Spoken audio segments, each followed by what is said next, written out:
August 1974. A cave diver entered the water-filled passages of Tkalca Jama cave in Slovenia and would never return. That day, the cave was dark, it was cold, it was silent. The conditions were the kind that separated overconfident cave divers from cautious ones.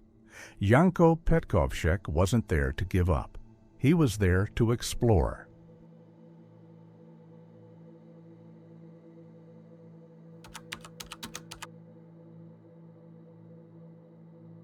Tkalca Jama is located in karst terrain near Ljubljana, the capital of Slovenia. It's part of an extensive underground network formed by the slow erosion of limestone over millions of years. The Slovenian karst region is renowned for hosting some of Europe's most extensive and complex cave systems. Underground rivers flow through the rocks, creating chambers and water-filled passages. This environment has attracted explorers for generations. The cave system is filled with vertical shafts, narrow passages, and completely water-filled sections called sumps. Sumps are among the most dangerous features in any cave system. These are passages where water has completely taken over, forcing divers to swim in total darkness with no opportunity to breathe until they reach the other side. Some sumps are short, only a few meters long, and you can pass through them easily. Others extend for hundreds of feet, twisting between rocks and leaving no room for even the slightest mistake. These long sumps require full scuba equipment, meticulous planning, and staying calm. If you panic, it could be the end of everything. In 1974, cave diving was still an unexplored discipline. There were no international training standards, no certification organizations, no specific rules for equipment or safety procedures. Only small exploration groups entering submerged caves with modified scuba equipment and improvised techniques. The sport was developing through trial and error. Divers shared their knowledge informally, learning from each other's successes and mistakes. Every unexplored sump dive was a new experiment, but every failure came with a terrible price. Slovenia had its own cave exploration community. Many were connected to the Ljubljana Cave Exploration Society, locally known as DZRJL. These were experienced cavers who understood the risks of underground exploration. They mapped caves, documented discoveries, and shared their knowledge within the community. By the 1970s, they were facing increasingly technical challenges. Chief among these were water-filled sumps, blocking the way to deeper sections of cave systems. But cave diving was different from dry caving. It combined all the dangers of caving with all the dangers of diving, leaving no room for even the tiniest mistake.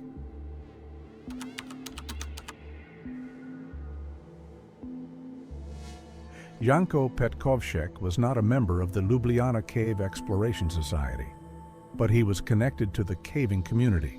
He had underground experience. He knew the basic principles of cave diving. And when he found an opportunity to join an exploration team at Tkalca Jama, he accepted. This event took place in 1974. No verified photographic record of Janko Petkovšek has been found in the records. The exploration trip took place in August 1974. The team planned to explore the submerged sections of the cave, pass through a sump, and reach the dry passages beyond. This was an ambitious plan. The sump was known to be deep and long, approximately 150 meters horizontally and about 26 meters in depth, hundreds of meters of underwater passage, in complete darkness, with limited air supply and no knowledge of what lay on the other side. They put on their equipment at the cave entrance. Equipment in 1974 would be considered extremely primitive by today's standards. Neoprene suits for thermal insulation, single air tanks on their backs, simple dive lamps, guideline reels to mark the route. There were no backup air systems, no dive computers, no wireless communication. Everything depended on planning, discipline, and luck. Petkovšek entered the water with the team. The descent into the sump began slowly. The water was freezing cold, just above the freezing point. In the first few meters, visibility dropped to zero due to silt stirred up by their movements. They advanced by touching the guideline left by the diver ahead. The passage descended 5 meters, 10 meters, 20 meters. They reached a depth of approximately 26 meters, which meant about 85 feet below the surface. At this depth, each breath consumed more air. Pressure compressed their bodies. Nitrogen began accumulating in their bloodstreams. They continued swimming through the darkness. The passage twisted, walls narrowed, and equipment scraped against rocks. The guideline was their only connection to the entrance, their only hope of finding their way back. The cold penetrated their bodies despite the neoprene. Fingers went numb. Thinking slowed.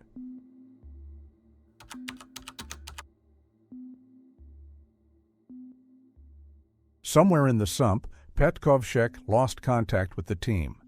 Exactly how this happened is unknown. Cave diving accidents almost never have witnesses because in zero visibility conditions, divers can only see what's directly in front of their masks. No one knows for certain.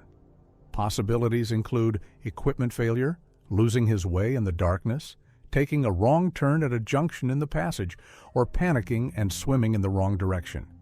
Any of these could have separated him from the team. What we know is this. When the team reached the other side of the sump, they waited, but Petkovšek didn't come. Minutes passed. More minutes passed. The team called out, hoping to hear something from the water. But there was only silence. One person was missing. One person was still inside the sump. They waited longer, hoping he would emerge. But nothing came out of the water. If you were the team leader, what decision would you make? Enter the sump to search for Petkovšek or continue no matter what? A decision had to be made. Return to the sump with depleted air supplies to conduct a search and risk their own lives? Or surface and call for help? They chose to surface and call for help. A rescue operation was immediately launched. The Ljubljana Cave Exploration Society mobilized its most experienced members. Among them were Boris Sket and Anton Praprotnik, two skilled cave divers specially trained for underwater rescue operations. But rescuing someone from a water-filled cave sump is nearly impossible. Zero visibility means you can't see the person you're searching for. Extreme depth limits your time underwater because as you go deeper, pressure increases and you start breathing faster. Limited air means you can't search forever. And if the lost diver is unconscious or drowned, they could be anywhere in the twisting underwater passages. The rescue team entered the sump. They conducted a meticulous search along the known route, checking every accessible section one by one. They advanced along the entire length of the sump. Sket and Praprotnik were among the first to successfully pass completely through the sump and reach the dry chambers beyond. This was a significant technical achievement. But in this context, it had only one meaning. Petkovšek was not in the main passage. They searched the dry side passages beyond the sump, but there was nothing. On the return journey, they searched the sump again, but still nothing. Janko Petkovšek was lost. More searches were conducted over the following days and weeks. Teams dived into the sump repeatedly, checking every possible point. They examined accessible areas with methodical precision, but they never found him. According to Slovenian caving authorities, Petkovšek's body is believed to still be in Tkalca Jama today. In the underwater darkness, in a passage too narrow, silty, or deep for search teams to reach, Janko Petkovšek is presumed to remain there. Questions about his disappearance remain unanswered. What happened in his final moments? There's no definitive answer, only theories. He may have lost his way and swum in the wrong direction. His equipment may have experienced a catastrophic failure. He may have run out of air while searching for the way back. He may have become stuck in a narrow constriction, unable to move. What do you think might have happened? I suppose we'll never know. What we do know is this: his loss exposed all the inherent dangers of cave diving. In 1974, cave diving, the safety systems that would later become standard, didn't exist. There were no official buddy protocols requiring constant contact. There were no backup air systems. There were no continuous guidelines marked with distance. There were no standard training programs teaching lost diver procedures. Divers learned through experience, and sometimes they paid for that experience with their lives. Petkovšek's loss was recorded as one of the earliest documented cave diving fatalities in Slovenia. It deeply shook the local caving community. The fact that someone could completely vanish while being so close to rescue was devastating. This tragedy sparked discussions about safety improvements. How could divers stay together in zero visibility? How could adequate air reserves be ensured? How could guideline systems be improved to prevent getting lost? These weren't easy questions, and the answers took years to develop. They were shaped by more tragedies, more painful lessons. Over the following decades, cave diving evolved dramatically. Training institutions emerged, standards were established, equipment improved, buddy protocols became mandatory, backup air systems became standard, directional continuous guidelines became required. Modern cave divers follow strict rules. Never lose contact with your buddy. Carry multiple air sources. Never let go of the guideline no matter what. Plan your air supply. Never exceed your training limits. These rules exist because of divers like Janko Petkovšek, because of tragedies that showed, in the most painful way, how quickly everything can go wrong. Tkalca Jama is still being explored today. Modern divers pass through the same sump where Petkovšek lost his life. They use improved guidelines, carry backup equipment, and benefit from decades of accumulated knowledge. But the cave hasn't changed. The water is still freezing cold. Visibility is still zero. The passage is still narrow and disorienting. The conditions are as challenging as they were in 1974. The only difference is that modern divers better understand the risks. They're better prepared, they have deeper respect for caves, and they know that somewhere in those underwater passages, a diver who came before them never returned. Janko Petkovšek entered Tkalca Jama as an explorer in August 1974. He was part of a team pushing boundaries, trying to reach chambers no one had seen before. He was doing what cave explorers always do, stepping into the unknown. But he never came out.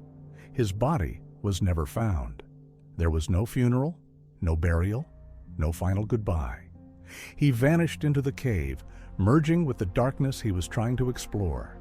His loss is a harsh reminder of cave diving's fundamental truth.